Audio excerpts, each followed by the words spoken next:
Oh, put the phones on silent, Babaka Shah. Forgot to tell you, bro.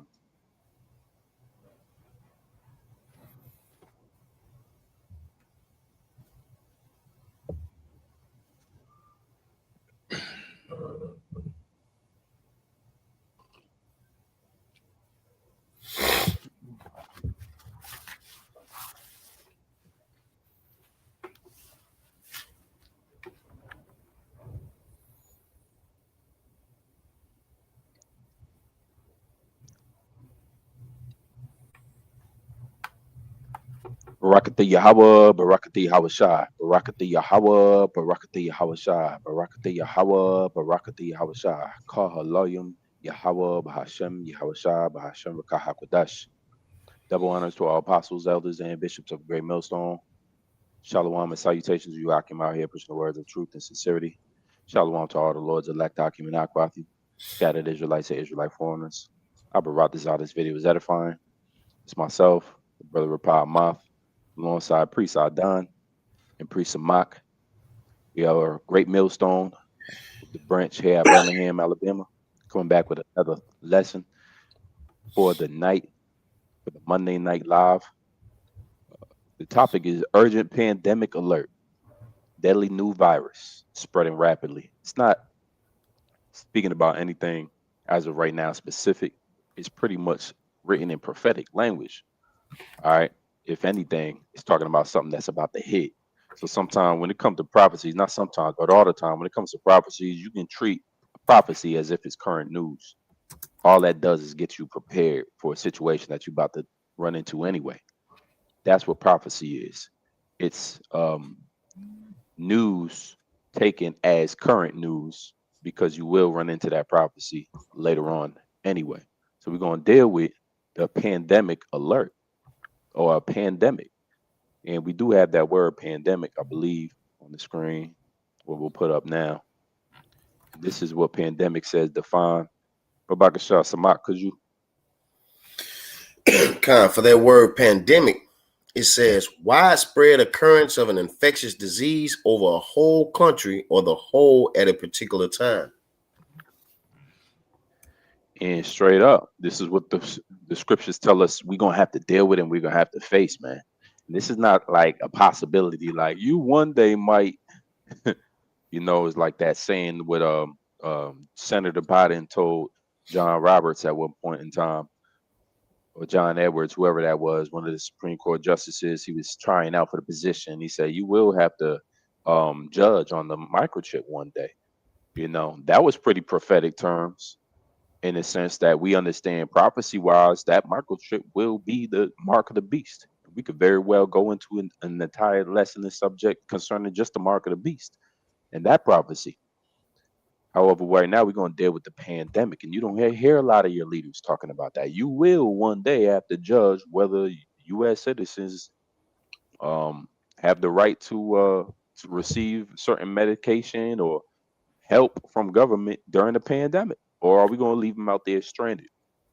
So, a pandemic in the sense of what the brother just read, widespread occurrence of infectious disease is on the way prophetically. The second definition right here is a virus because the topic in the title, deadly new virus spreading rapidly. Yeah, we getting into that, man. We coming to that time. We're not ushering away from it. We're not scooting our chairs away from these guys. You guys are crazy, man. They talking about pandemic. Nah, we leaning in and getting excited about what the Lord about to bring. These things is called considered signs of the times. Can we get that Bakasha up on the as one of the precepts as well? And I see y'all brothers got it. But Samak, when you ready, just read that. For that word virus, an infective agent that typically consists of a nucleic acid molecule in a protein coat.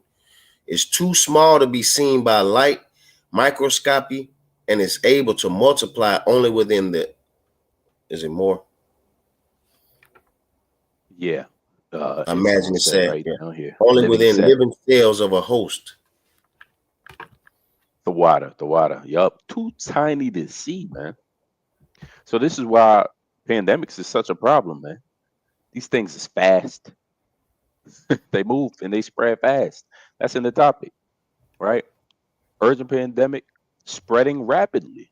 So these things spread fast. They're hard to contain.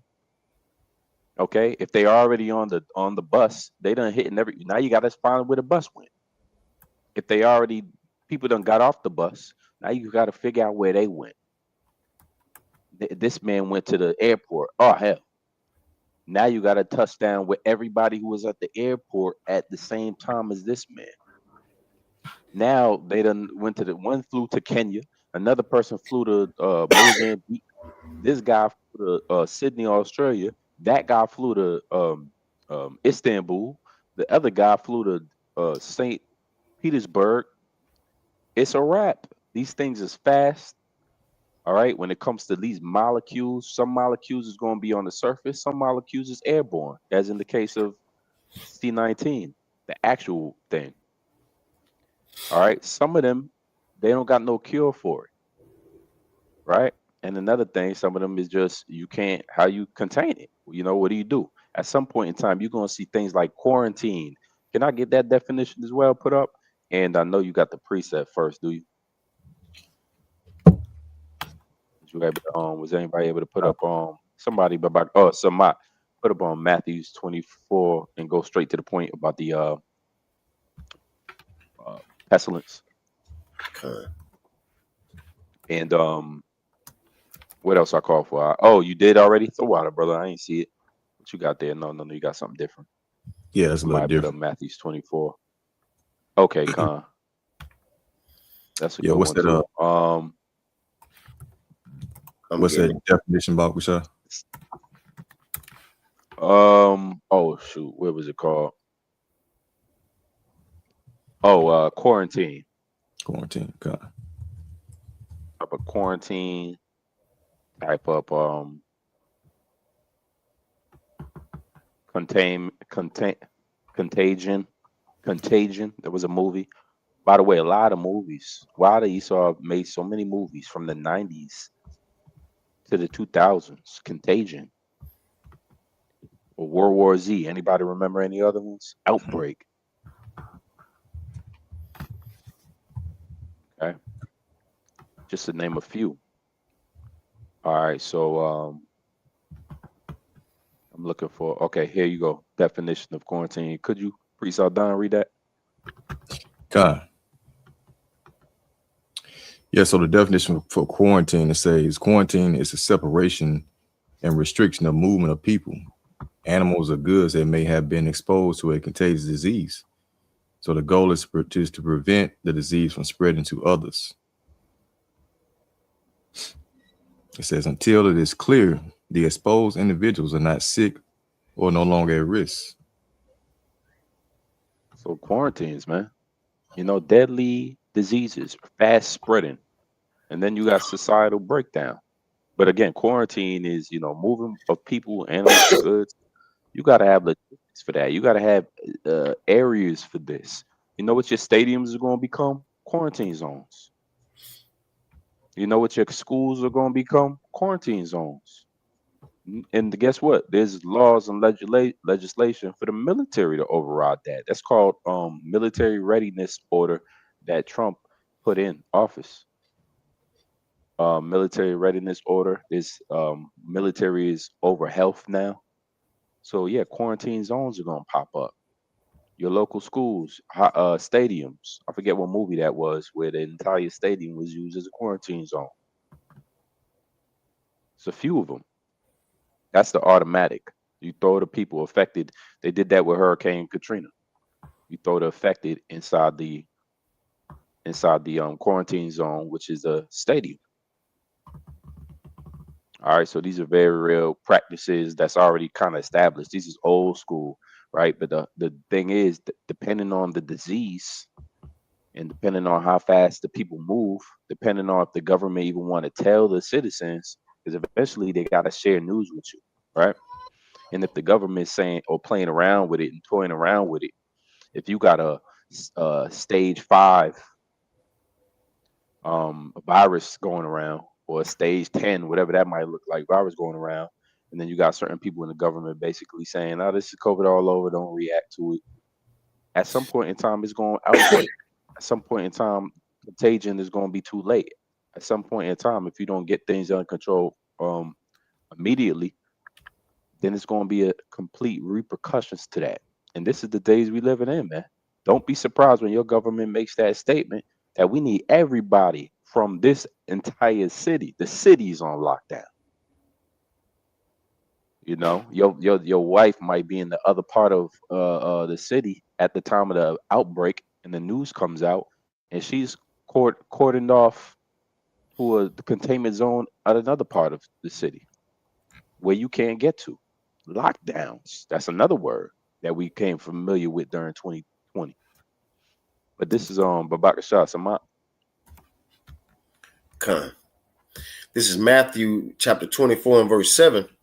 For nation shall rise against nation, and kingdom against kingdom, and there shall be famines and pestilences and earthquakes in diverse places. Babaka Shah, can you break it down for a second? Yeah, Khan. Just going into the times we're coming in, because we know if you start up at verse 3, the disciples were inquiring of Lord Yahushua what'll be the signs of the end times. And Lord Yahushua started breaking it down to them. Watch for these things. This is what you will see to nowhere at the end. So these are things that we're seeing playing off in the planet Earth right now. We see the build up to the famine. You know, we're seeing pestilences, as you know, we're going to videos in a minute. We see earthquakes in diverse places, in places where you don't normally have earthquakes. You have, I know in Italy a few months ago, there were like 1,000+ earthquakes in one day. So our Lord Yahushua was telling us to look for before the destruction of Babylon the Great and his great return upon planet Earth. But you got it. And read for the brother. This is Jeremiah. Khan, this is Jeremiah 28:8. The prophets that have been before me and before thee of old prophesied both against many countries and against great kingdoms, of war and of evil and of pestilence. So there you go. So like the elder mentioned earlier, you know, what prophet or who is really talking about the pestilences? You know what I'm saying? When you look around these different Israelite groups, you don't see anyone really warning about the future pestilences that's coming. That's a part of prophecy. As you just read in Matthew the 24th chapter, briefing his disciples, that's one of the things that he warned about. So when we see things circulating as far as, you know, diseases spreading, right? The measles, what's that? They're talking about disease X, you know, the monkeypox, bubonic plague.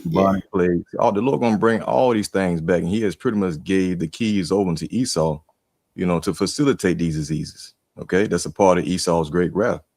Okay, I'm coming down with great wrath because his time is short. So when you think about the CDC, all right, the Center for Disease Control, all right, he wants to control or have pretty much authority over these diseases as he dishes them out.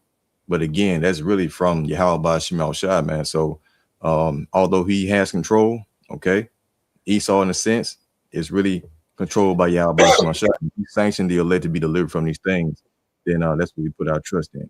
Okay, but again, going back into the warning from the prophet, this is what we talked about, right? This is what the prophets talked about. And we're doing the same thing today. Okay, y'all got it. Showing you who the prophets are. Everything is back in again. You know, that's an entirely new lesson, which is reincarnation. How the prophets will be back in their same lots in the last days. Who else is talking about pestilences, man? Or are people going on talk shows and acting like sitcoms, acting like celebrities? All right, you got to think about that. This is the book of 2nd Ezra 15 and 11. I'll read it. But I will bring them with a mighty hand and a stretched out arm, and smite Egypt with plagues as before, and I will destroy all the land thereof. Yeah, Khan. And this going into the reason why we're seeing these things occur, you know, and it's all going into the deliverance of the children of Israel, beginning with, well, the deliverance of the elect of Israel, because we know 2/3 are going to be cut off here and die. But just as the Lord did in ancient Egypt, he's going to do the same thing here in modern day Egypt. But we know the Lord brought, you know, many plagues to the land of Egypt. And one of them was pestilences and diseases. I was reading the book of Exodus today, just going into that, and we seeing these things. The Lord is bringing these things again, to this spiritual Sodom and Egypt, and all because this place have to be destroyed because they've held captive his children, man. Well, you got it. Oh, Salaki, and if I may, This is Salaki, Elder, yeah, go ahead. and it says, and I will destroy all the land thereof. Just going into and to let you know, ancient Egypt wasn't destroyed totally. It's still over there as a landmass now. But the Lord is going to finish this place off after he dusted and pelted with the plagues and pestilences. He's going to do it with that ultimate plague, which are thermonuclear missiles, man. But Salaki, you got it there. So many plagues to deal with in so little time. The Lord said, except those days should be short and no flesh be saved. The brother mentioned the CDC, man. All right, that beastly system. If you can, go ahead and slide that dictionary up on the that definition up on there as well when you get a chance. I'm gonna read Matthew 16:2 for you right now. I done. This is Matthew 16:2. He answered and said unto them, when it is evening, you say it will be fair weather, for the sky is red. Verse 3. And in the morning,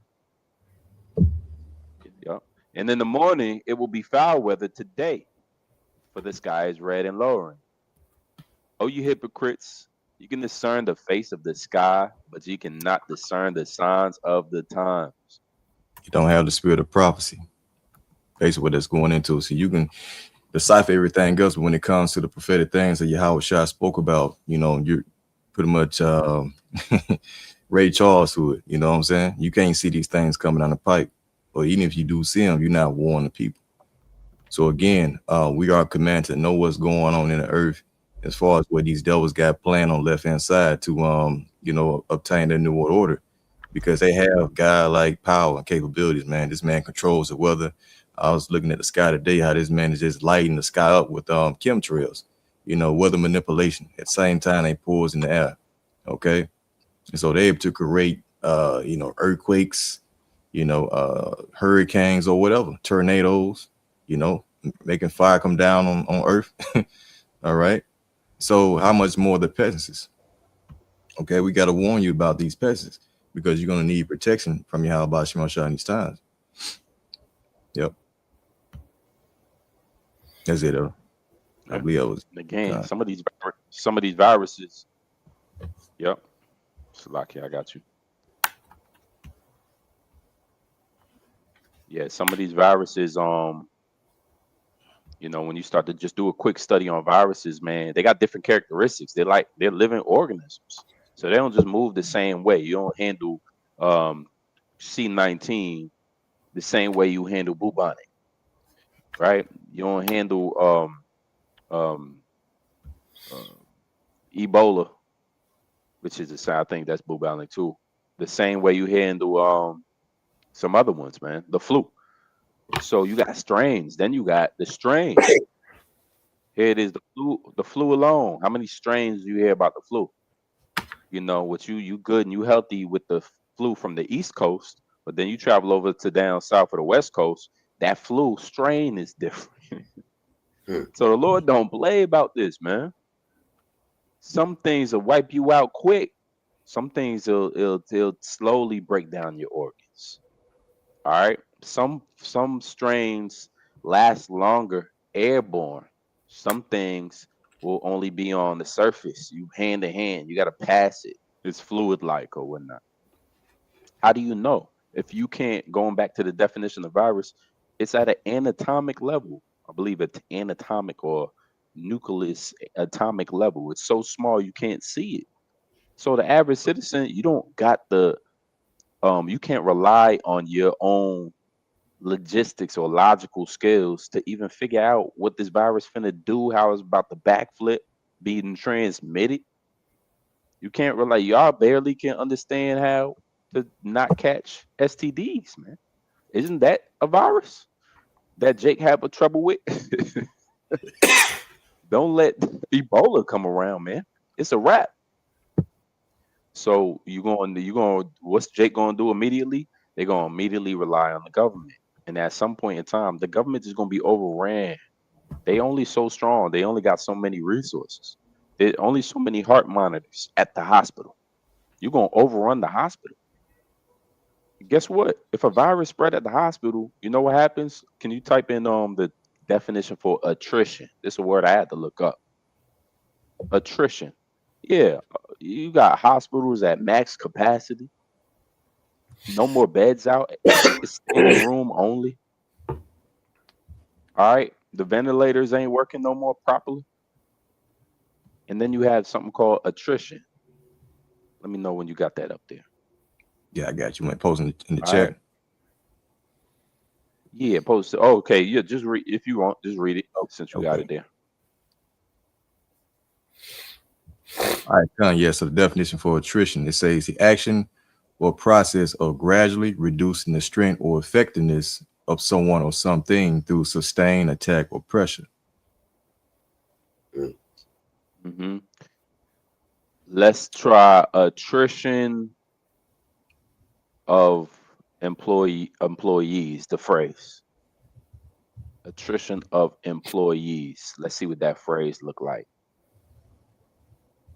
Okay, so again, you gonna overwhelm the healthcare system. They're gonna have to ration out who gets a bed. What you got? Attrition of employee. You can read it and then go into it. Okay, Con. So attrition of employees, the phrase, it says, is a formal phrase that refers to the gradual reduction in workforce size when employees leave due to resignation, retirement, or position elimination and are not replaced. It's a natural process that results in a smaller total number of employees over time. That's called, that's another word for that. What you got? Say it again. Oh, Slack. I thought you wanted me to go into it. You got it. Another word for that is when people stop coming to work. They say F this. Mm-hmm. All right. Some of the hospital workers, some of the nurses is gonna catch it. When these things spread and it's something serious and severe, like Ebola, you think your average nurse know how to deal with that? The average doctor know how to deal with that? Top tier, level 5, 10, level 10 kind of pandemic situations. Your average nurse working a 9 to 5, paying a mortgage, don't know how to deal with that.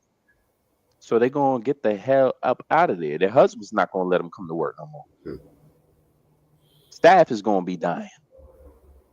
And so you're gonna have a natural attrition of the workforce. People stop coming into work. You're not gonna find enough employees to run a hospital no more. So that's gonna be a symptom of a real widespread pandemic. That's what it's really like. You go to your hospital, ain't nobody really there to help you, but it's 1,000 people in line. Slack, so they hoarding you up. Guess who steps? Go ahead. Oh, Slack for cutting you off. I had pulled up on AI overview hospital attrition, and it's backing up exactly what you're saying, if I may. It says hospital attrition refers to the high rate at which healthcare professionals, especially nurses, leave their jobs, creating significant staffing shortages, increased costs, recruitment, training agency staff, and negatively impacting patient care, driven by factors like burnout, workload, poor management, and changing worker expectations, particularly for younger generations like Gen Z. It says recent figures show overall hospital turnover around 18 to 20%, with nurses and allied healthcare staff facing even higher rates, requiring strategies focused on culture, growth, and flexibility to improve retention. That's why they quarantine. That's why the military steps in. Because your average hospital is overrun and they ask for the United States government or whatever government this is. Remember, a pandemic can hit the world. We just bragged the definition. Pandemic is all. That's what the word pan mean. All. Epidemic is small or a center. Epi. So by the time it's pandemic, it's all over the place. You got world leaders gonna step in now. Take military action now. government action now, emergencies. You got military at the hospital guarding it. And immediately when you pull up with your little symptoms, your whole family pull up with y'all symptoms, y'all get put in a wagon. And that wagon, that back of a pickup truck, and that pickup truck gonna bring you and drop you off to this quarantine zone. And you're gonna have orders to follow. They might say men over here, women over here. You might walk past dead hundreds of bodies with little sheets over them. Maybe not. Maybe they digging mass graves already. And guess what happens when you try to tell a military officer or somebody that no, you're not going in no quarantine zone. They all dying in there. No, we not separating. I won't leave my wife. What you think gonna happen? You run across the line of containment. Shoot on sight. You will be a casualty. They're not going to let you just make your own moves. That is lockdown situations. In the midst of all of that, you know what you're going to have is panicking. Okay? When they start hearing that, oh, they shooting at the quarantine zone, it's panicking now.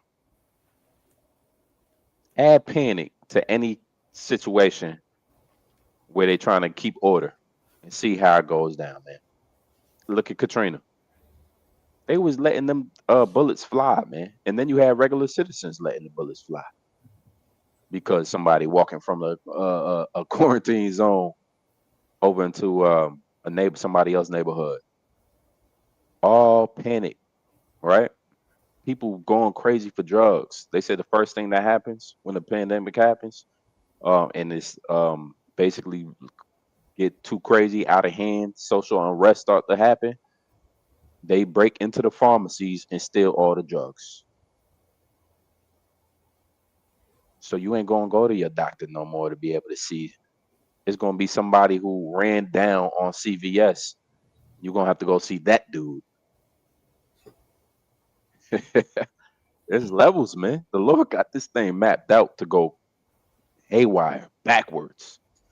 All right, so I see you got Second Ezra's up here. Let me read that for you. Second Ezra's 9:1. Was this the next precept? It was. Second Ezra's 9:1 says, he answered me then and said, measure thou the time diligently in itself. And when thou seest part of the signs past, which I have told thee before, then thou shalt understand that it is the very same time when the highest will begin to visit the world which he made. Con, if I may, just going back to the point the officer Adon brought out earlier, you know, of how important it is basically to know the times we're in. And we know 2/3 of our people are unaware. That's why they ain't going to know how to move. But just going back to when Yahushua spoke to the disciples back in Matthew 24:3, you know, and on down, you know, jumped in verse 7, which we brought out, telling you the signs to look for to know what times we're in. So it's very important, you know, to be occupied in prophecy, man, because you understand what the Lord's intents and purposes are, and you know what to look for to know when he's making certain moves upon planet Earth, which will cause you to know how to move. You know, and one of the main things we could do, you know, is just stay locked in and trust in Yahweh Shem Yahushua, trust in his word, because Salaki, just as he tell us the things that are coming upon the planet Earth, if you jump down to 2 Ezra 9, verses 7 and 8, he tell you what to do to be kept from these said perils. And that's by your works and by faith whereby you have believed. So if you believe, your works, your actions, is that word, conversation going to anastrophe, the way you conduct yourself is going to be a reflection of what you believe in. You know, you're going to be doing your best to please Yahweh Shem Yahushua. You're going to be praying and hoping that he deliver you and have mercy upon you. But that's the only way to make it out of these things, by faith in the Lord and by walking in his way to the best of your ability and praying for his mercy. But you got it, Elder. Real quick, Priest Adon, can you read that? Yeah, I got you. Yeah, so the acronym for CDC says primarily stands for the Center for Disease Control. which is a national public health agency of the United States. All right, something went wrong. There's a response. Well, that's pretty much it as far as the definition. Okay. And you know, that's the first step of all of this global pandemic stuff, is that the average citizen, they don't know how to deal with this, man.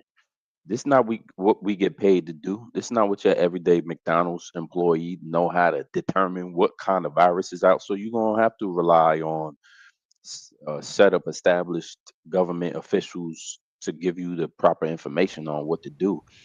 If you got a imbalance of or lack of trust amongst the government and inside the government, they don't even trust each other. You got the right versus the left. Republican is, it's not agreed upon on party lines. It's already the virus ain't gonna stop because they can't agree whether this is misinformation or not, and they want to sit down for 2 months and take a look at the studies. That's how things spread. And ultimately, what we do know is that there's shadow governments, man. Your government agents might not know what the other government agents is planning.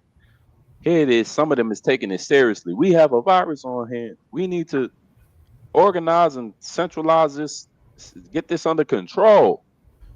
Meanwhile, this guy's the third guy behind him is in on it.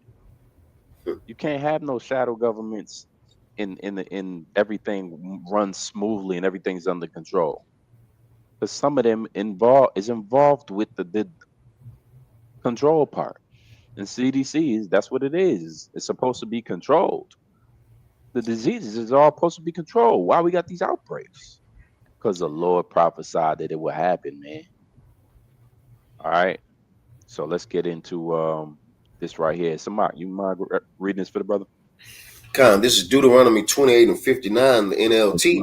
Salaki, could you go to the next one? I kind of posted them backwards. Verse 58. Okay, I got you. Then 59, the water. Con, this is Deuteronomy 58, Salaki 28 and 58 in the NLT. If you refuse to obey all the words of instruction that are written in this book, and if you do not feel the glorious and awesome name of the Lord Yahweh Shema Shah, your power. We need the next verse. Yeah, you can go to the next one. Yep, gotcha. But this, setting the tone right there. This is a warning from the Lord, of course, man. For the Israelites. So for disobeying that word, well, this is going to be the consequence. You got it, bro. It says, then the Lord Yahweh Shema Shah will overwhelm you and your children with indescribable plagues. Indescribable. Go ahead. These plagues will be intense and without relief, making you miserable and unbearably sick. Yeah, and so Jake is Israel as a nation has went through many times of being plagued with this different pestilences and sicknesses, but we're in a time right now that the Lord is letting you know who's really the cause of these things that are taking place. First and foremost is him, but again, he has a sword. He has Esau to facilitate this now. So the plagues that are coming, they're going to be overwhelming. All right. Now, what's that disease where you develop sores and start with an M? But pretty much, man, that might be it. But you develop these Anyway, you get sores in your mouth, you bleed out your nose. Is that Ebola? Might be talking about Ebola. Could be. Yeah, so you're gonna have people bleeding their eyes. Yeah, bleeding out their eyes, not their nose, not their ass, out of their extremities. These are the type of horrible things. That's why the Lord is known as a very terrible power, because he can do these things until you and have you, dwelling that stuff, So we're here to promote the fear of Yahweh Shema Shai. There's a lot of people who deny this word. They're going to go through that stuff, man. And Job was a prime example. The Lord smote him with boils from his head to his toe. So how much more for you rebellious Jakes out there? Who deny this truth, man? Go ahead, bro. That was it on that. Come. Now we got this definition here. Brother, want to read that, Samad? just when you brought out earlier, Elder, about quarantine, it says quarantine, state, period, or place of isolation in which people or animals that may be exposed to infectious disease. Slack, you ain't got all of it. Let me get it. I'm gonna read the rest of it here. It says are placed. It just says are placed. So it's a state, period, or place of isolation in which people or animals that may have been exposed to infectious disease are placed. If I may, just going back into even what you just brought out, Elder, with them bringing the military in and this and that. This is one of the things that will happen. When these plagues break forth, they're going to be isolating you to certain places. You ain't going to be able to go to and fro. You're going to be under lockdown. We've heard that word before, certain lockdowns, but these things are going to increase. It's going to get worse and worse. We saw a light version of that test run during C-19, but these things are going to increase upon planet Earth. It's going to get more severe. But you got it. All right. Can you read this for the brother? If you could, you know what? I got it. Adon put up, yes, Melinda Gates argued that after healthcare workers, Black people and Native Americans should have priority access to the C-19 jab due to disproportionate impact the pandemic, or we've been said that word, due to disproportionate impact the pandemic had on their communities. There you go. So now we know who the target really is. Now you know why they got a CDC. They're able to pretty much manipulate diseases to tailor towards Jake. You know what I'm saying? They do that. So as Melinda Gates said, we call the nigga, Belinda or whatever, but they targeting, the tribes, man. That's why it's called Jacob's Trouble. So when they to put you into this category of you being, the most affected or the most harmed, the most vulnerable, not able to send like the brothers like y'all are going into as far as the military troops into your spot, into your neighborhoods, into the ghettos and all that, because I got to preach of the bad this up as well, because Esau paints a narrative as if he wants to help you, but that behind this guy's back, he's looking to, the life, man. So we can get that in the book of Sirach, maybe 12th chapter. 12. This is the book of Sirach 12 and 17. If adversity come upon thee, thou shalt find him there first. Right. So if those who pretend that. It's like if adversity comes upon you, so-called Blacks, Latinos, Native Americans, these devils gonna paint a narrative. You the most affected, the most vulnerable, or whatever, so that they can come in and really do what they want to do with you. So like we was talking about with the quarantine, by the military, they want to come in and round you up and place into these concentration camps, so they can really just off you, chip you up, or do whatever, man. We're dealing with the devil here. But go ahead. It says, and though he pretend to help thee, yet he shall undermine thee. Right. So though he deceive you, not pretending to be, for your benefit, it's all deceit. All right. Esau's going to come down with wrath on Jay because you're going to be presented as a problem. All right. You got the virus, y'all are spreading it. We can't seem to get control of the situation. So now we got to go to extreme measures, just to corral the situation. So now they justify it into pretty much, using force. You know what I'm saying? That's a narrative that these devils are building up. Okay. And Jake is not really taking heed into that, man. But, it's going to be that. I think that was it on it, though. What I want to do real quick is just go ahead and pull up this first video that brothers got. And we just going to speak on it a little bit, bring it out, and then get a little bit of commentary on it with some scriptures. This video is called, Is the World Ready for Another Pandemic? Al Jazeera.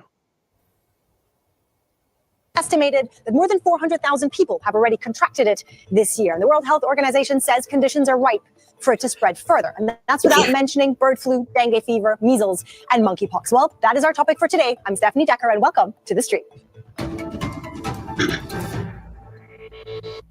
I have just recovered from whatever the hell this COVID strain is. If you thought COVID was bad, bird flu can be worse. That's the next virus of concern that is being looked at as potential for the next pandemic. The UK government believe there's another pandemic around the corner. This comes after fresh advice of the UK government advising people to stay at least 2 meters away from all types of birds. Monkeypox is going to be the next pandemic. Should be worried about monkeypox as quick as I can. So it's a disease that leaves you with the fever, fatigue, and a rash that wears off in a couple of weeks. There's been a small number of outbreaks before, but the way it's been able to spread is hard to ignore. See, normally outbreaks have stayed in one place, but this week it's been seen in several states. And so the WHO is expected to investigate whether the strain's spreading undetected. Imagine being able to build an app with your name on it just by thinking about it. Meet Base 44. Now, the chikungunya virus has spread rapidly in China, leading the country to take measures that have reminded people there of COVID-era restrictions. Add to that, of course, the element of surveillance. Now, COVID-19 pandemic had a massive impact on the lives of millions of people around the world. So, will there be another pandemic in our lifetimes? Will we be ready for it? And how much closer can we be watched than we already are? Well, to discuss all of this, we are joined by Carmen Perez-Casa. She is the Senior Technical Lead and Head of Pandemic Prevention, Preparedness and Response at UNITAID. She's with us from Geneva. And we also have Albert Fox-Khan, Founder in Residence at the Surveillance Technology Oversight Project, a New York-based civil rights organization challenging government abuse of novel technologies. And he is joining us from New York. Thank you both very much for joining us. Carmen, I'm going to kick off this discussion with you and ask you bluntly, are you expecting us to face a pandemic again, as we have seen, let's say, in the next couple of decades? Yes, the short answer is yes. Actually, the question should not rather be if we are facing it, but when are we actually going to face the next pandemic? We have already seen a 41% in surge of outbreaks in the last years. That includes the ones that we just saw in the clip, some of them, Mpox, chikungunya, or Ebola or Marburg. And the estimates predict that in the next decade, we have a 25% of chance of having another pandemic of the same magnitude of COVID. So to me, the question actually is not if or when, is what are we going to do to get prepared for the next pandemic? All right, well, let me play a clip. This new virus, which is actually not new, mostly causes joint pain, severe fatigue, and rash. Now, this content creator recorded her own journey through chikungunya, the virus infection. Take a look.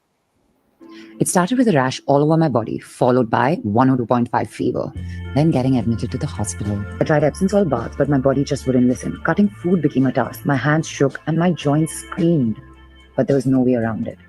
Even breath work felt impossible. I tried to move, Okay.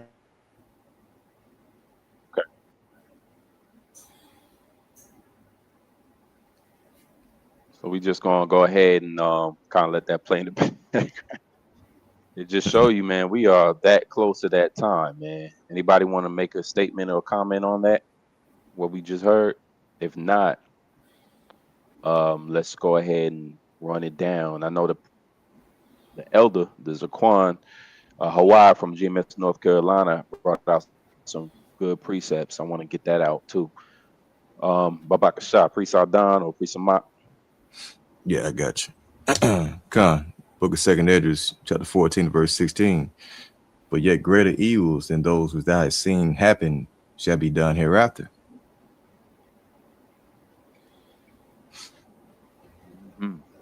Greater evils, guys. We in that time, greater evils. So, yeah, so we're gonna definitely look forward to what's about to come. It's not so much as what we already did and what we already been through.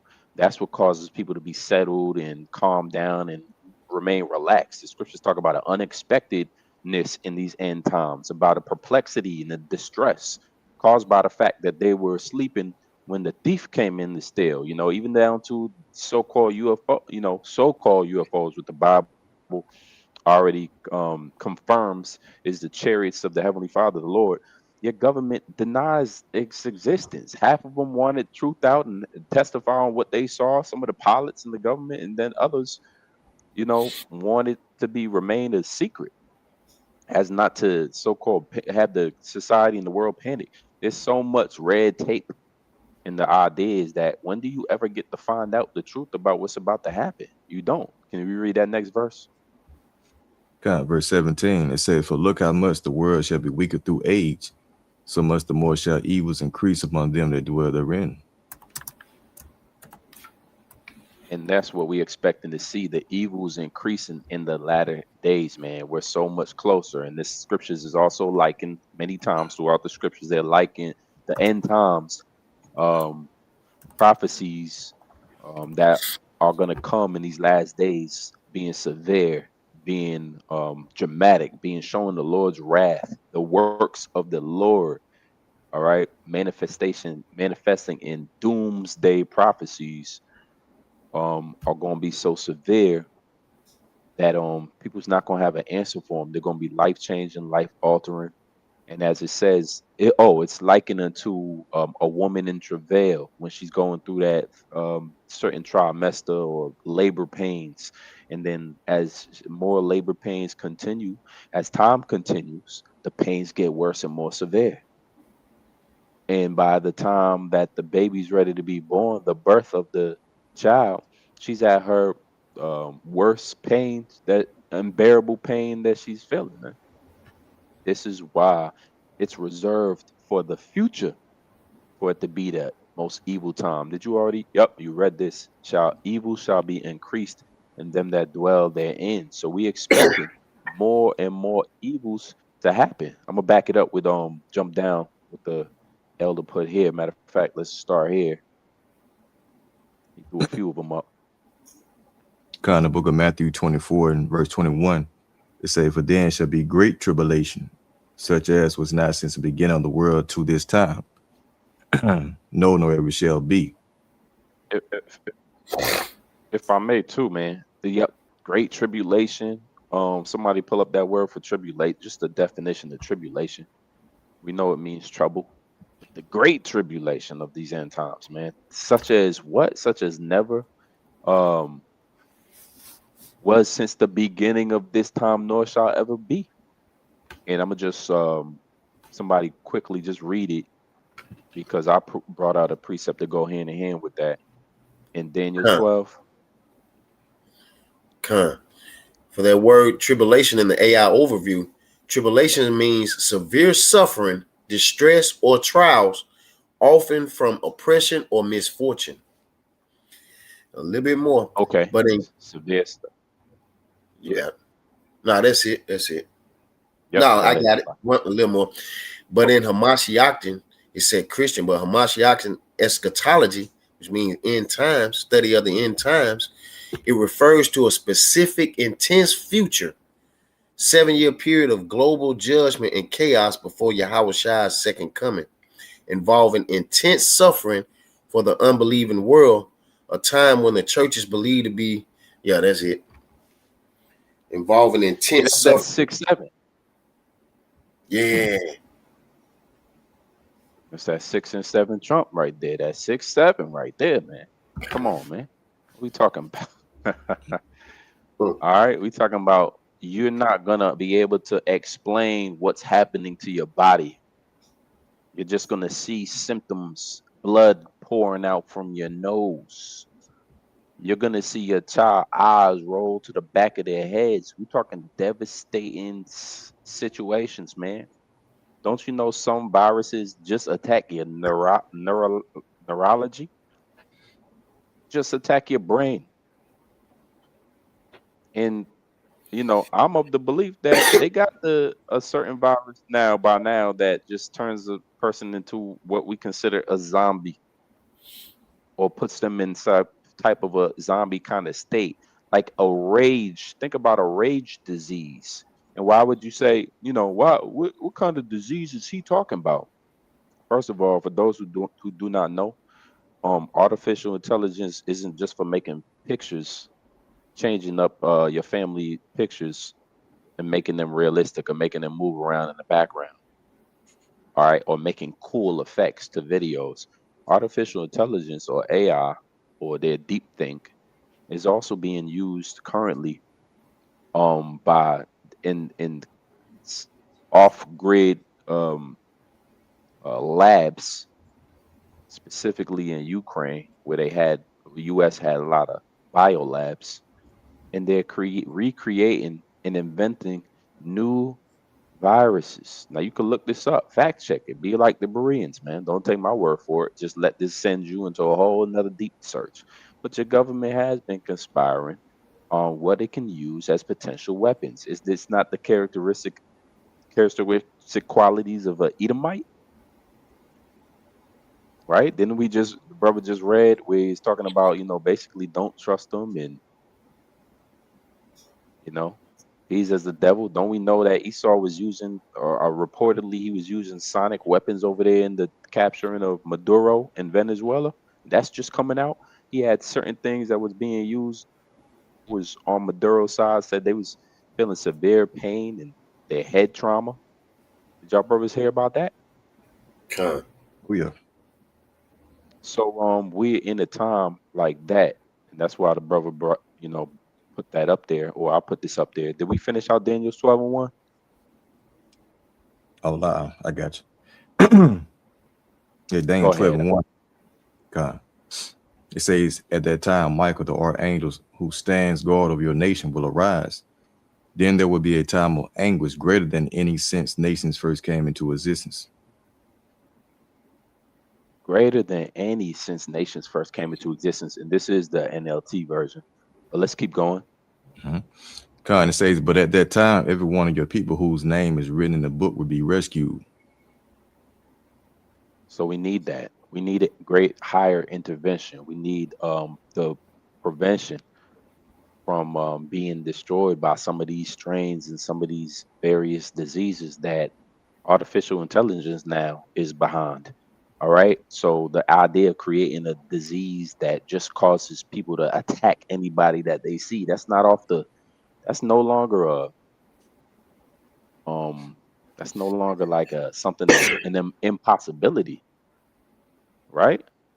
Because they already know what certain medicine could do, how it could cut you off, make you sleepy, or drowsy medicine, or this medicine makes you, it alters your thinking like this. It's it cures depression. This medicine over here is an antidepressant. So they know how to cut off certain things, doors in your mind. So what if they create a disease with the code or RNA inside it and spread it?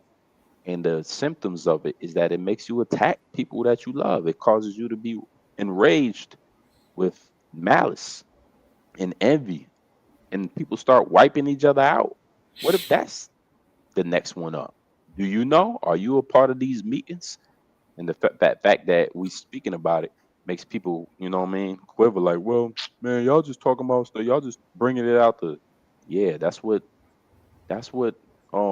type of spirit the Lord put us in these last days, to make kind of suggestions, because the scriptures is building up to a certain point in which you're going to need salvation from a divine salvation. Let's go back into the video's doing whatever it want to do now. Let's get out of there. Playing games and stuff. My bad. How long was that going on?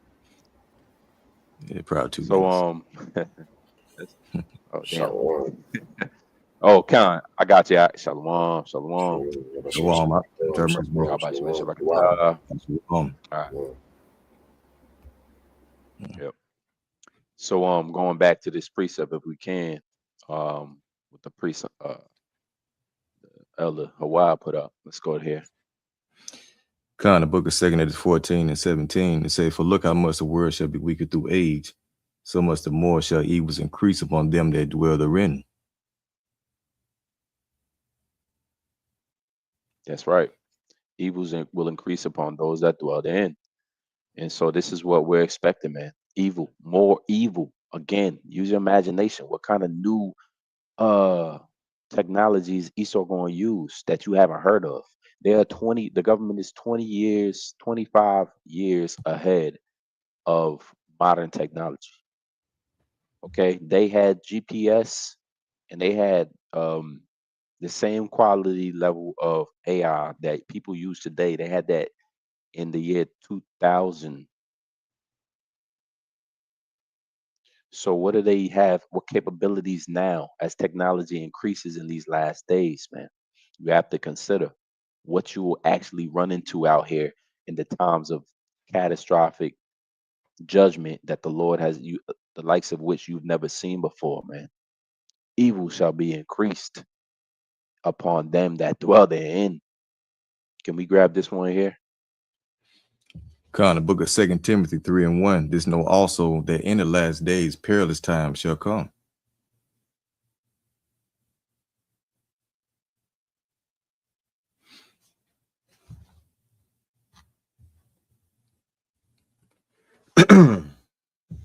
Hey, Zaquan, you there? I think Zaquan froze up. Yes, I'm gonna read this again. 2 Timothy 3:1. This know also that in the last days perilous times shall come. And just going back into that the aspect of Esau being the sword, there's a reason why it's called Jacob's trouble, because this man is looking to pretty much, for one, play the Most High. He wants to be the Most High. At the same time, he wants to rule over the house of Israel. And so he has pretty much been given the power to, to play the Most High, to create pestilences, to create different diseases. Are you back here? Back up. God. Yeah, Esau. Say it. Man. Yeah, it just went zoop. Yes. Go ahead, Alex Lockett. Was you reading it? Yeah, I was just going into it, how, so he wants to play the Most High. So he's able to go into the lab. Like the scripture say, there comes a diligent search. All they do is research on how to destroy. And so, with the pestilences, you got certain drugs such as with bath salts. I don't know if you remember the case about the guy in Miami or whatever in Florida who ate the guy's face. They say he was on bath salts, so they say he was pretty much in zombie mode. You know what I'm saying? So how much more with the technology that he has to really initiate that shit, in masses? Well, you got people committing with some so-called zombieism, if that's a word, what is going around and just chomping at people, but they got drugs to do that, man. So Esau, he's gonna let it all out. That's why it's gonna equate into the worst time in human history. But you got it. That's right. Let's take a look at this real quick. This video we got lined up.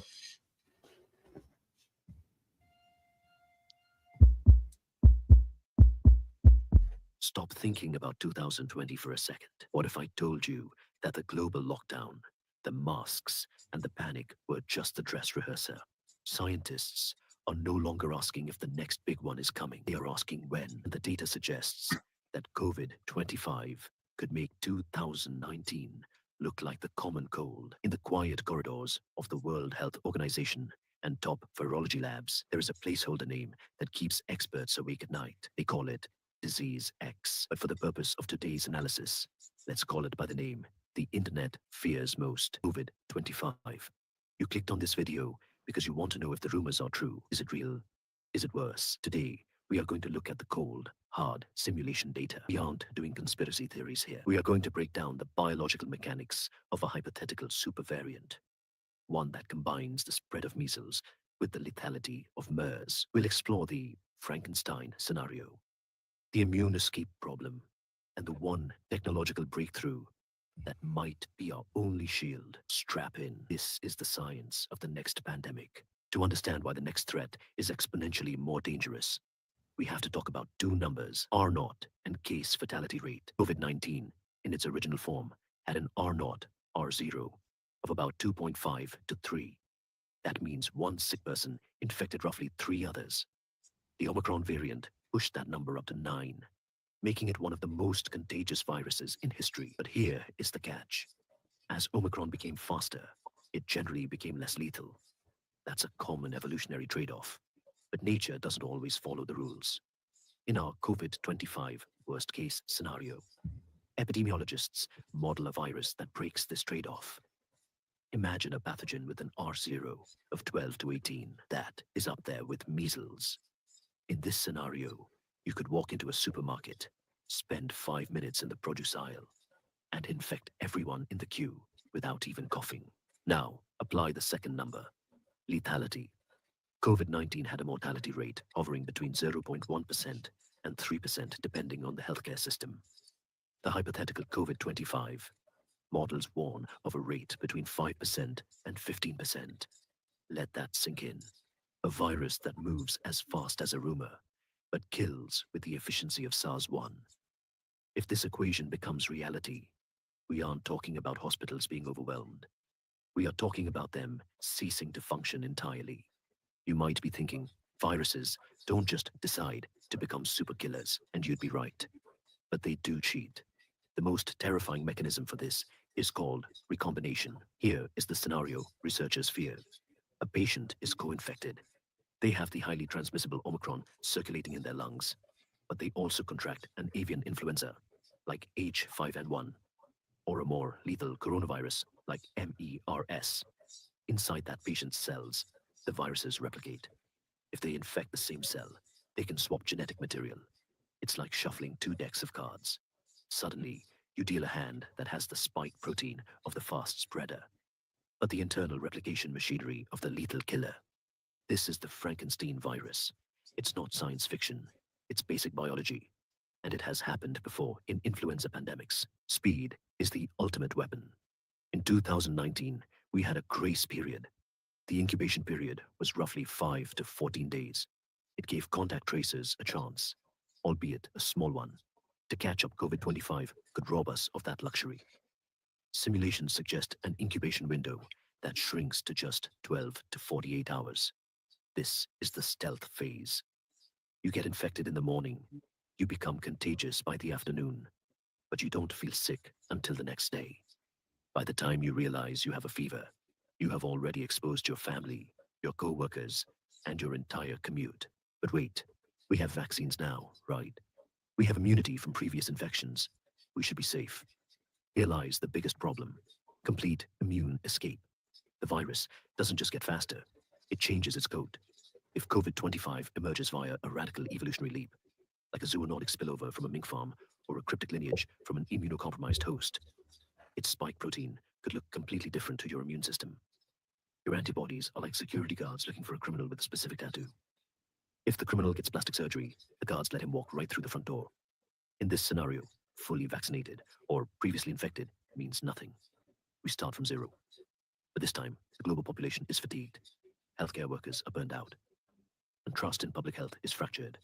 That social vulnerability is just as dangerous as the biology itself. Let's walk through the first 30 days of this hypothetical pandemic. With the mortality. Just real quick to reiterate what he just said. This is a good video, and it's detailing the little intricacies of what happens during the outbreak. First, the containment doesn't work, and the first people that's going to know about it is the likes of the government, different health agencies over there in England. Britain is called NHA, I believe, like the National Health Association. Over here, it's the CDC in the US. So these agencies, they come together on these matters. They're supposed to be the first ones that know, okay, we got an epidemic. They're supposed to know it from that phase. If they ahead of the public, right, they're confirming the cases. All right, they're trying to work on containment. By the time the public knows, it's supposed to be contained, because it's probably weeks, even months, maybe ahead of the public being it being made public. So by the time that the public knows, it's supposed to be already contained, where you don't have to panic, like, or they don't even have to tell the public. But the way they know it is by the cases. How many cases during the C19, letting you know that it was an agenda behind the peep. It was an agenda. It's because every state announced that they had 33 cases. You remember that? God. Every state was announcing they had 33 cases out of nowhere. 33 cases, 33 cases. We know what that number 33 is involved with, man. So what is, again, this is a fake. It's a lot of it is pseudo, a lot of it is theater. For what? What are they doing? This is a push for NWO, New World Order. Again, the agendas, you don't gotta like the agendas in which they're gonna bring about a new order. You don't have to know the agendas or be briefed already that the world leaders and the world elite want to have the population of the world under 500 million. You don't have to be invited to that TED talk or that conversation. You don't have to be able to look up the YouTube video that somebody actually said it. You should be in the spirit to listen to prophets and listen to prophecy. We brought out all the prophecies. concerning what the end days and the last days will look like. We keep bringing them out. Matthew 24 about the famines and the rise of war up against nations and nation against nation and pestilences, earthquakes. We bring it out. These are the signs of the Lord's coming. Brother brought it out. Measure diligently the signs there in Ezra's 9th chapter. You know, the brother brought out Deuteronomy 28, you know, right here concerning the you know, the type of indescribable plagues that's going to overwhelm as a form of a curse that the Lord brings out and ushers out, you know. And so that's what we've been going into the whole time. You are not aware, if you're not aware that Esau Edom is planning, and part of his agenda is to release these things to do exactly what they do. They're weapons. It's called biological warfare, man. Do you do a quick word search or study on this thing? You're gonna find out that America is pretty much conquered through biological warfare with the release of the smallpox, you know, smallpox infected blankets. Biological warfare has been the part of America before America got its inception in 1776. So you're coming into, you're dealing with that kind of a guy, that guy, okay? That guy, you know, this the same guy who did, you know, there's a medical, there's a book called Medical Apartheid. I've been hearing about this since, you know, 2008. Where Esau used all of these different medicines, or you know, didn't use anesthesia on Negroes because he thought that their pain threshold was high, or they didn't feel no pain because we were subhuman. It goes back all the way to the beginning, man. They never cared. So to get their job done of an agenda, the best you can be informed of is through prophecy, because you know that he had but a short time. In Revelations 12, he got but a short time, so he's going to come down with great wrath. His time is limited. His time to rule is limited. He's in panic mode. So he's going to cause, as a leader, is sort of people. He's going to spread the panic. It's going to spread from the elite Edomites all the way down to the average citizens. When these designer viruses, that's a good word for it, designer plagues come out, that will cause immediate global unrest. That's like elite's wet dream, because he gets to bring in order from this chaotic situation. And what we understand now about Esau, how he gets down, is order out of chaos. Never let a good pandemic, never let a good war, never let a good catastrophe, never let a good destruction go without, you know, unused. Always find a way, always use destructions, use severe viruses, outbreaks, pandemics to bring about the change in the world order that you wanted the entire time. So they're going to come in fast. They're going to be airborne, Salaki, uncurable at times. They're going to reach everybody. They're going to spread quicker. He's going to be there spreading it. When you want to build a fire, you had people light fires in different areas, similar to, you know, with the reports of what was going on during the fires that happened over there in the Palisades of California not too long ago in the LA area. You had reports of people setting fires in different locations. That's how you spread fires faster. How do you spread disease? How do you spread virus fast?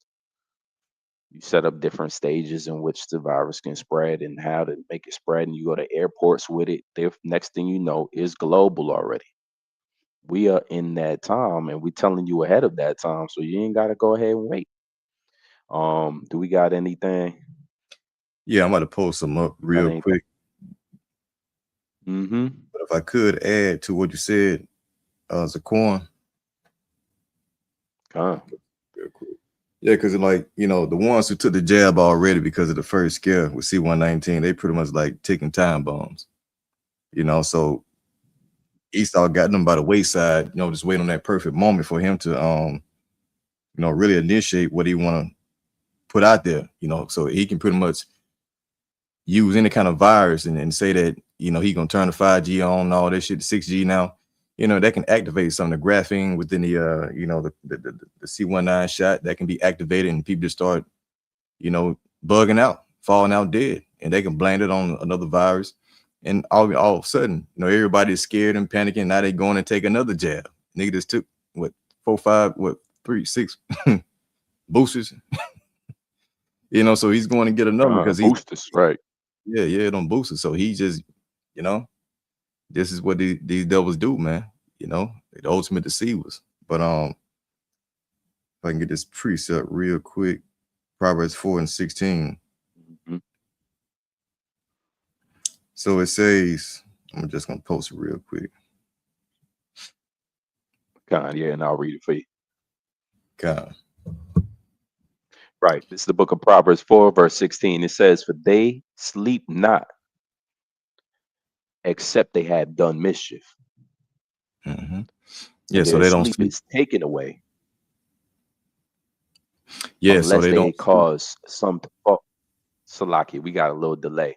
I'm gonna Yes, read it's it. like- I'm gonna read the first half. Proverbs 4:16. "For they sleep not, except they had done mischief." Right. So going back into how they accomplish a diligent search, Esau is always in a lab researching and going into things and trying to see how he can, recreate the bubonic plague or something like that. Taking a real virus and manipulating it, altering it into his likeness so that he can control it. So the CDC, there's a reason why they don't just kill all the viruses. Why they got to control it? Why not just eradicate the virus? It shows that they have a bigger agenda, with these things that they got, in these labs. So they sleep not and said they have done mischief, caused some trouble. You got it, Squan. And their sleep is taken away, unless they cause some to fall. Right. And so who do they want to fall? All right. Ultimately, they target you so-called Blacks, Latinos, and Native Americans first and foremost, because they know that you got next. They know that you are the next rulers in the earth. And so everything that they do is centered around keeping you at a lower state, keeping you, from populating, okay, and trying to destroy you. I want to get another precept if I may. I could read it for you if you want. It's just to make it time sensitive, God, Psalm Instead of posting it 62. unless Yeah, Psalm 62. Verse 3. God, let me just read it. Psalm 62 and verse 3. You want it, KJ? God. It says, Psalm 62, verse 3. It says, "How long will ye imagine mischief against a man?" Yeah, and that's what they do. That's why they sleep not and say they'll cause something to fall. And again, they imagine a mischief against Jacob. You got it. "Ye shall be slain, all of you, as a bowing wall shall ye be, and as a tottering fence." Mm-hmm. Go ahead. "They only consult to cast him down from his excellency." There you go. So it's all centered around. Yeah, it's all centered around them keeping Jake, under their feet. And so they go through these different avenues and all this in-depth research of how to keep you Jakes at a base level. They target your food, they target your water. They target, of course, your education. So that's why Jake is in such a bad state or a bad condition, because they've been plotting on this whole time. So now we finna go into the ultimate plot, and which they're gonna literally just try to do away with a lot of you out there, right? Cause you to take the Karagma, okay, and cause you, of course, to take the next jab that's coming out because of the fear of the whatever PDM they're gonna come up with. And they're gonna be in your neighborhoods. All right. This is the reason why we constantly warn you Israelites of the impending danger that's coming, because Esau is like a madman, he's like a mad scientist, what I'm saying, who's in a lab always looking to destroy you, as the scripture says. So, Yep. But that's it, Squan. Con. I see we got a quick preset. Let me see. Yeah, matter of fact, this is what I put up. Slacking. If you can, Babakasha, let's read this right here. Second Kind of book. Thessalonians 2, 1 through 7. Kind of 2 Thessalonians 2, 1 through 7 KJV. It says, "Now we beseech you, brethren, by the coming of our Lord Yahushua HaMashiach, and by our gathering together unto him, that ye be not soon shaken in mind or be troubled." Yeah, listen, first and foremost, not be shaken in mind, not be troubled. Yeah, we're talking about calamity, destruction. How can you not be shaken in mind? Because we're grounded and rooted and built up in this word. We got faith, y'all. This is what we're relying on in these last days when all forms and fashions of tribulation and these plagues start to come about. Yahweh Bahashim Yashar warned about these, not for us to be all confused, perplexed, but bewildered when they start to happen, but be more faithful when we start to see that these are the things that was prophesied of, man. The Heavenly Father makes no mistakes. He set us up in these last days to speak on these things. And now here they are happening. Now look at the panic of the masses of people. Now look how they being quarantined and set up decontamination zones. People being shot down, like mass, break-ins, food scarcities happening, social unrest happening. These are all the signs, man. All right, people panic buying, emptying stores out, looting, all the factors that come along with a fallen and a failed contamination. All right, misinformation, perplexity. All right, widespread terror and horror in these last days. And don't think you're gonna be sitting at home getting your orders and your Amazon shipments coming in. Them people you're gonna have economic employment attrition happening in the logistics department and transportation departments too, because spreading of disease. So that means people gotta halt what they doing. People just infected out here. All right. Your daily butcher might get infected. Now all the meat is compromised. There's levels to this thing, and the Lord going to exercise all full rights to bring this society down. And he's using Esau to do this. This is why you not be troubled in mind. Don't be troubled when all of these things is happening. Reading on. God says, "Neither by spirit, nor by word, nor by letter as from us, as that day." It's like as that the day of Hamashiach is at hand. So let no man deceive you by any means, for that day should not come except they come and fall away first. They came a falling away by the way of Israel not knowing who we are. Another people is claiming to be us. We don't have our original Hebrew language. We're not actually speaking it on a day-to-day basis. Therefore, our people don't feel like they're tied at all to it. You have to overcome the challenge of normalcy bias, a cognitive dissonance in order to come back into this word. The Lord got to operate and open doors of your mind so you can sup and sit with Yahushua to reach the Father and be forgiven. And these are the qualities in which it takes. You have to trust, you have to obey, you have to wait upon the Lord, you have to do all of these things. And you have to begin to understand prophecy. That's the testimony of Yahushua, the spirit of prophecy. So now we can see it's about to go down.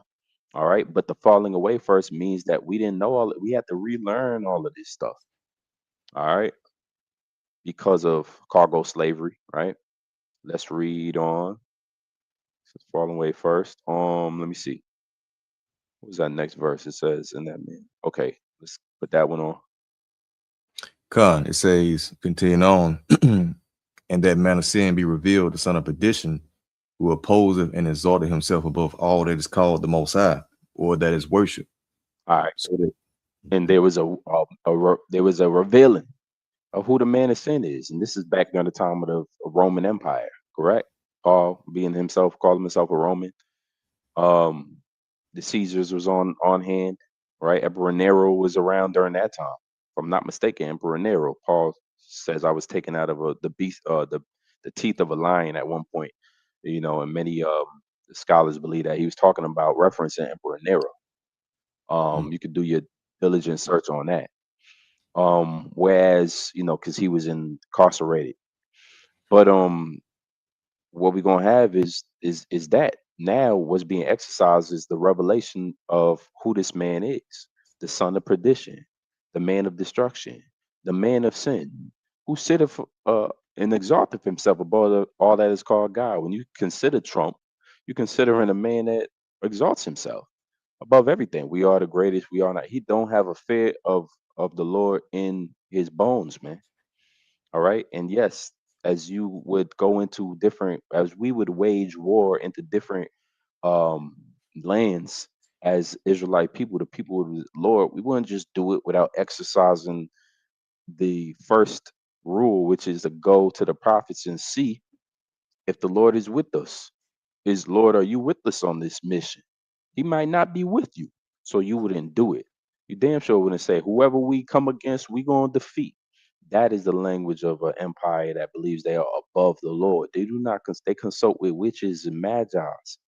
Look into the history of America or these Edomites, whether it's the Germans, Russians, they consult with warlocks, witches, soothsayers, monthly prognosticators. They consult with them before they go into battles.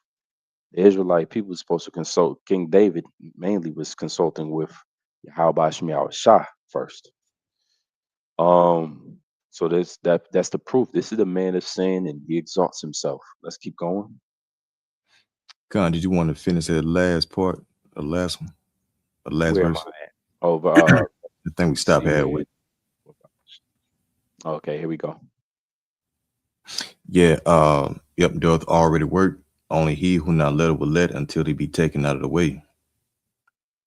Yeah, the mystery of iniquity, and that's the language that was used at that time to describe in these end times Esau would be ruling. And guess what? You could say, well, that was written in the Roman Empire, man.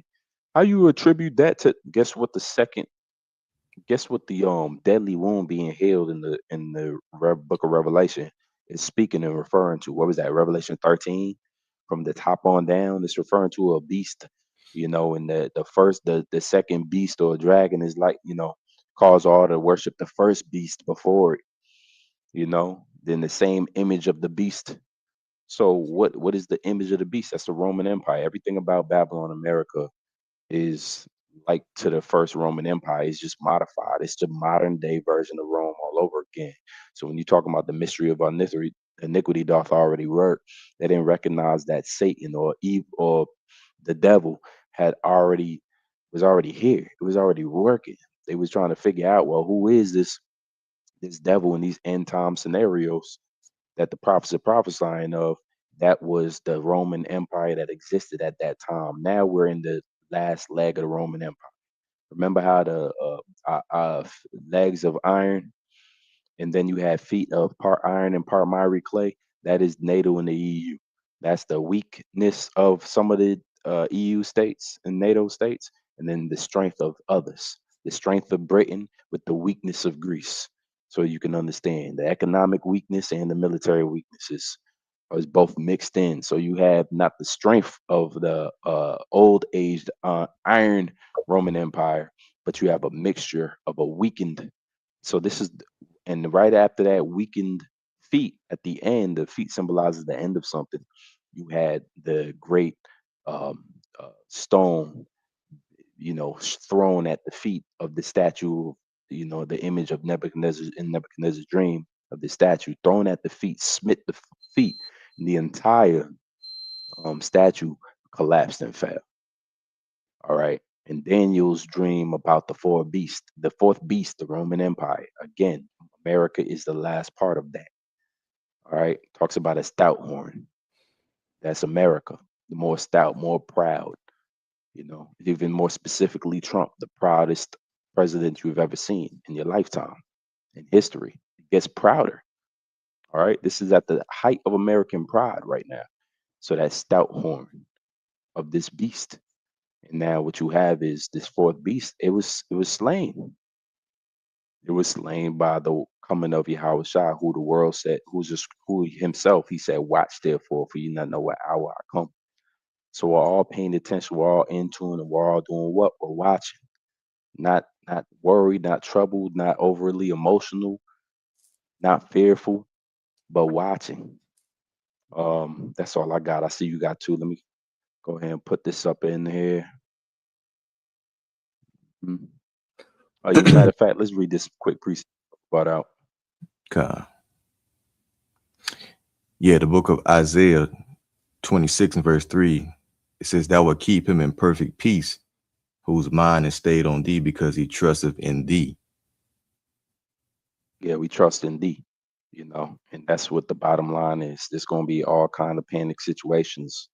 Again, it's not going to be easy fixes to some of these pandemics that's about to be spread out here on purpose.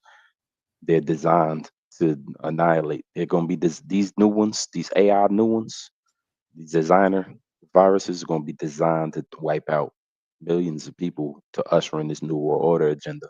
You're going to look to either Yahushua as your savior or Esau as your savior in that day. As you can see, he ain't scared. He ain't timid. He's as proud as he need to be able to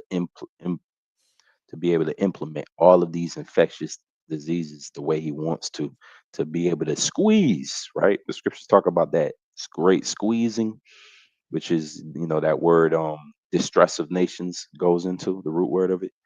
So he has to squeeze you into the stall so that you can take that jab and that medicine. All right, it's all about getting you to receive a mark, whether you believe it or not. That's what all of these designer viruses is for. So we trusting in Yahweh Shemel Shai. You can read the next one he got up. Kind of prayer of Azariah, chapter 1, verse 9. It says, and thou didst deliver us into the hands of lawless enemies, most hateful forsakers of the Most High, and unto an unjust king and the most wicked in all the world.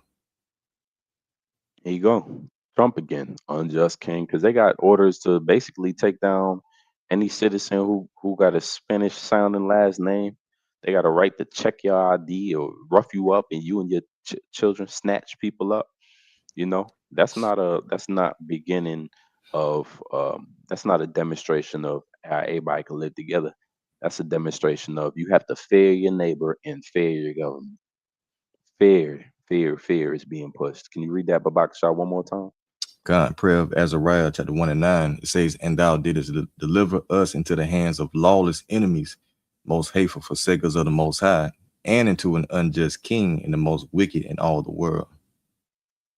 Most hateful forsakers of the Most High, man.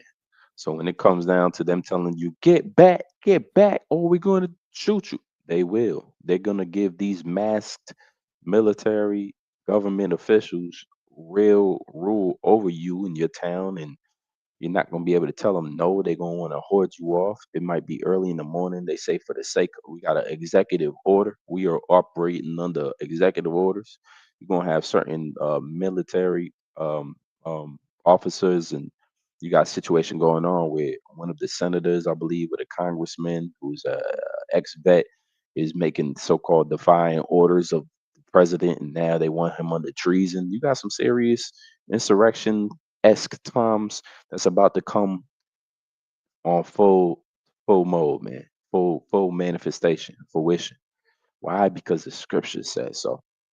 Trump going to have to do what the Lord say to do at the end of the day. So yeah, we're gonna put our trust in Yahweh Shem Yahushua. We have to, we must. That's what we know now. We ask the Lord to keep us in that mentality, so we continue to know it. Throw out for that brother's precept. This is the book of Psalms 37 and 1. It says, a psalm of David: fret not thyself because of evildoers, neither be envious against the workers of iniquity. Right. So a little prep talk, through the Spirit, the Lord, he speaks about comforting one another with these words. So the Lord is pretty much telling us that, hey, don't trip, because like the brother brought out, the Lord should keep you in perfect peace whose mind is stayed upon thee. And pretty much you rest in the fact that knowing that the story is already written, the Lord declared the end from the beginning, saying his counsel shall stand. So if Esau is written within the Bible, the prophecies to go down, by the way the Most High says it's going to be, then that's just what it's going to be. And at the same time, the victor of the elect is written as well. So these are the things in which we hang our hat on. So it doesn't matter what Esau is doing behind the scenes or what he's cooking up. We know that stems from the Most High. So whose decree is going to stand? Is going to be Esau, the newly created Pharaoh, or is it going to be the Most High who hardened his heart also? See, you got it. That's right. Verse 3: trust in the Lord and do good, so thou shalt dwell in the land, and verily thou shalt be fed. Yes. So trusting in the Lord is trusting in the report. That's pretty much you doing good.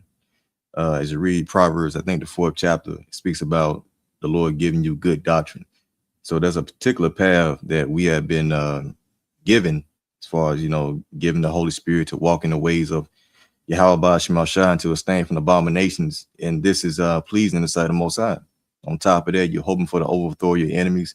So that's you putting your trust in the Lord. So these pestilences, that's really made for the 2/3. When you think about it, that's made for the rebellious.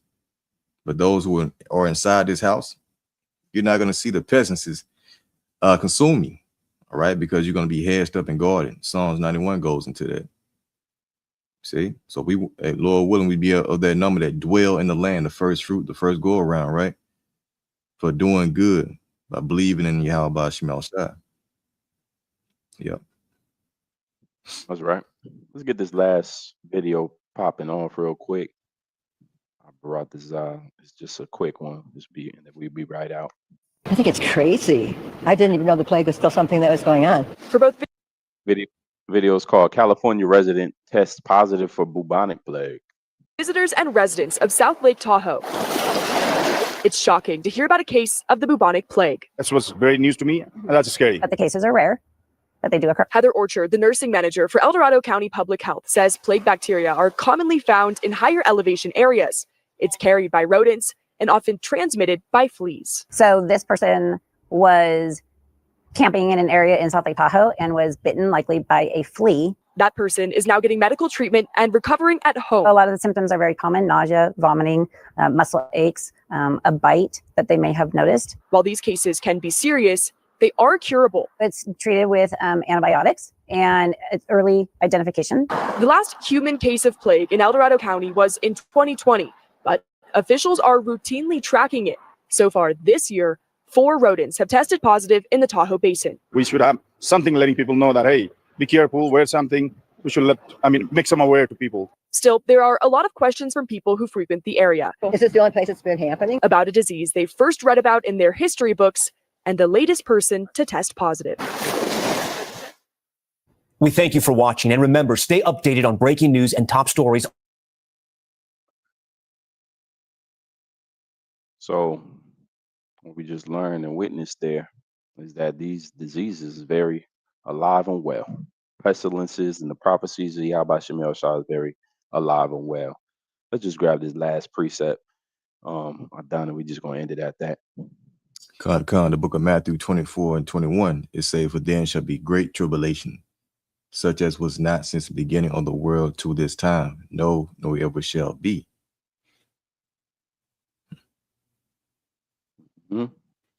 Second. There we go. It says, "And except those days should be shortened, there should no flesh be saved. But for the elect's sake, those days shall be shortened." Right. Again, man, we dealing with the severity of deadly viruses, outbreaks, pandemics. The topic says deadly virus, new virus is spreading rapidly, and societal breakdown that comes along with it. We just touched on certain points, man. But the scriptures prophetically, we talking about this because of prophecy. We ain't talking about this because we so prepared, that we got a bunker that we gonna head down to, and we calling all Americans to take our contact information down and watch out and prepare your families and have a contingency plan. There ain't no contingency plans, y'all. All right, there's no plan B's. There's only containment and the lack thereof.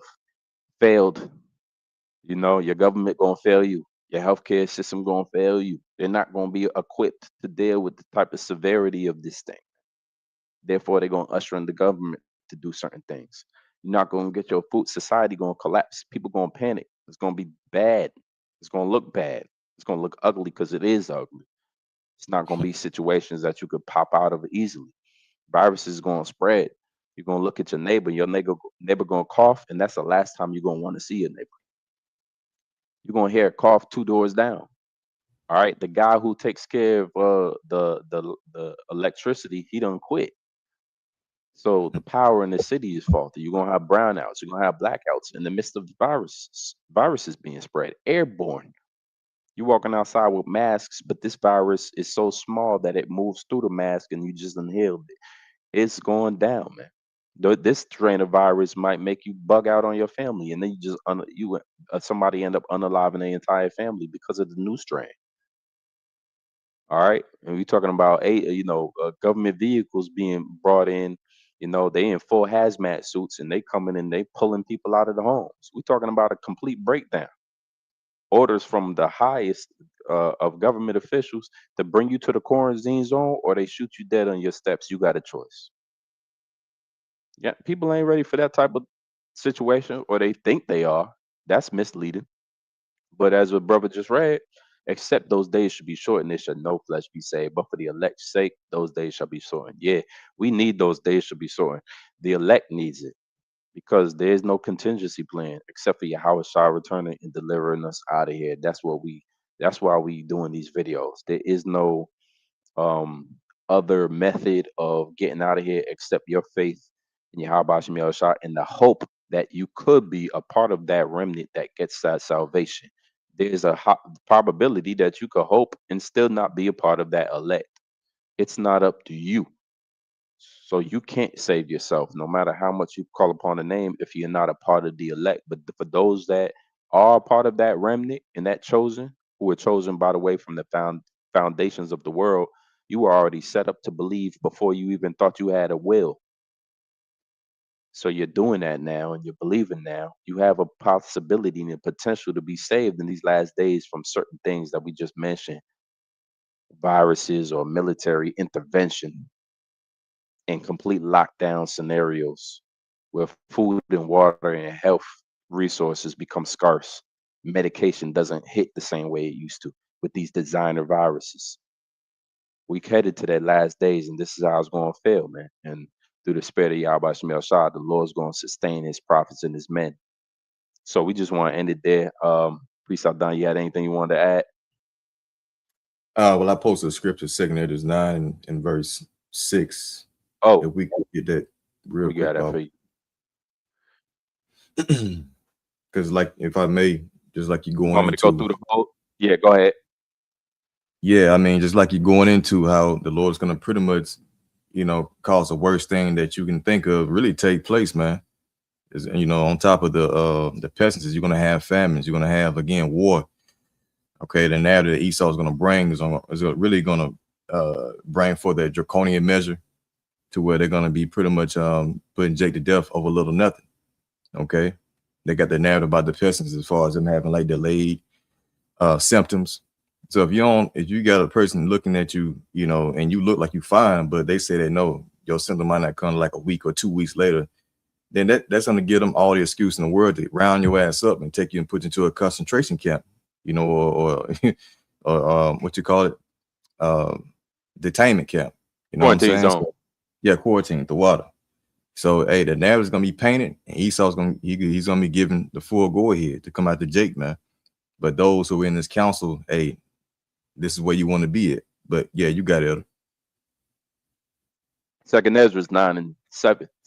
And everyone that shall be saved and shall be able to escape by his works and by faith, whereby ye have believed.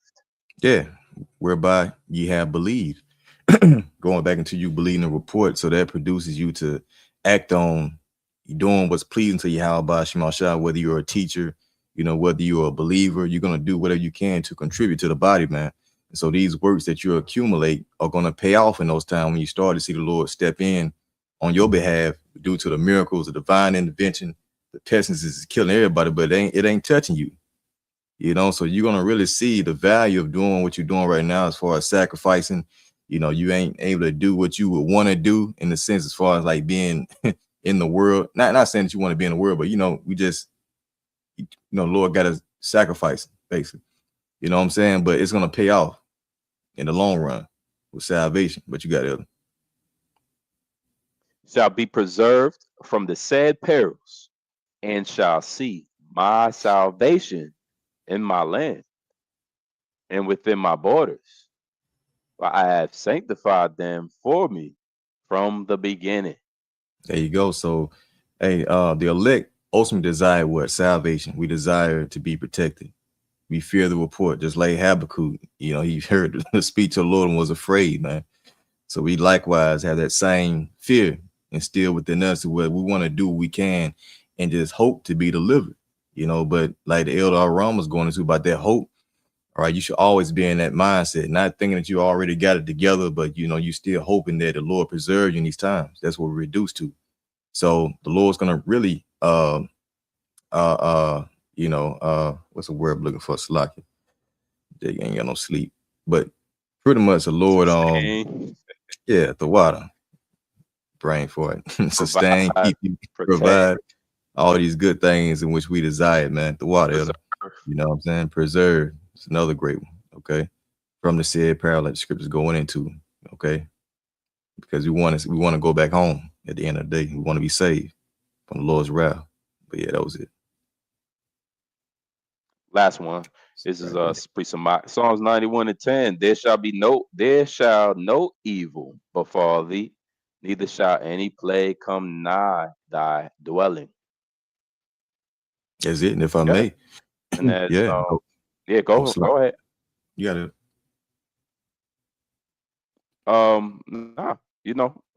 Same thing, same analogy. Everything that we can imagine, and the Lord is allowing us to come forth and bring as far as videos or proof that Esau is conspiring to utilize these diseases against American citizens and people of the world, you know, to bring about and conspire about his Order Ab Chao plan for a New World Order. We don't fear, because in the same ministry, in the same word, it's inspired for us to have hope. In the same word, it's inspired for us to believe in the divine providence of Yahweh Shemi Shai, which means we're going to be protected. There's going to be angels surrounding us in that time. Angels of the Lord encampeth around those that love him. There's going to be things that work out for us that don't work out for the average person, right? All things, the scripture says in Romans, all things work together for the good of those that love the Lord. So no evil befall thee. It says it, and there shall, right? And this is a time of evil, a time of perdition, a time of perilous times, we read. But yet and still, the miracles of the Heavenly Father are going to be on full display, not only in the works of destruction and terror and plagues, but also in the mode, in the works of salvation and protection, divine protection. What was you going to say on that? Yeah, I mean, just add on. You know, we pretty much, spoke on it, but this is what we rest on right here. The Lord said that, there's not going to be any evil befall you, but He's going to pretty much keep you from these plagues. So, is He going to lie about what He's saying? I don't think so. The Lord said He's not a man He shall lie. So, when you trust in these words, that pretty much activates the Lord stepping in for you with divine intervention, all because you trust in His name, you trust in His word. All right. So, we're commanded to keep the commandment, which is to believe in Yahweh Shema Shai and the report, man.